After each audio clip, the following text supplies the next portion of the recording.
പണ്ടൊക്കെ ബാംഗ്ലൂരിൽ നിന്ന് നാട്ടിൽ വരുമ്പോൾ വലിയ സന്തോഷമാണ്.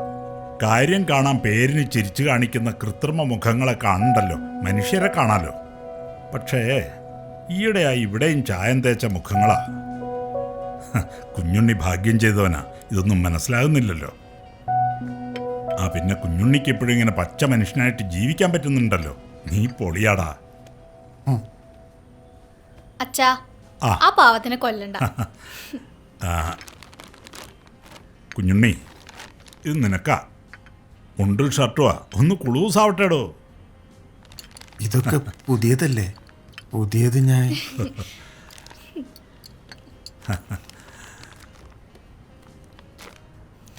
കുഞ്ഞുണ്ണി, നിന്നെ കാണുമ്പോൾ എനിക്ക് പഴയൊരു കഥ ഓർമ്മ വന്നു.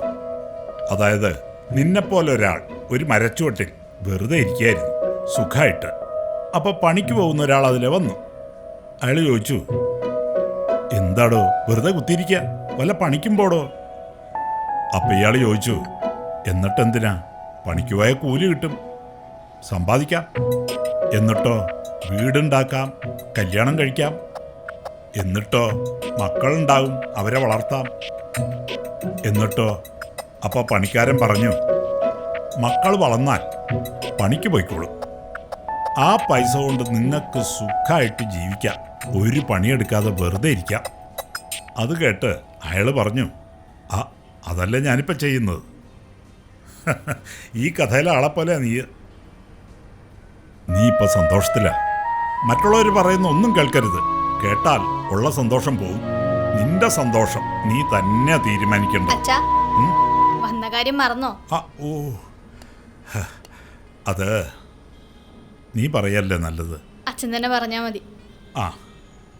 അത് കുഞ്ഞുണ്ണി, ഇവളുടെ കല്യാണമാണ് ഒക്ടോബർ 14 ബാംഗ്ലൂർ വെച്ചാ. ഞാൻ ദിലീപിനോട് പറയാം നിന്നെ കൂട്ടി വരാൻ. വന്നേക്കണം.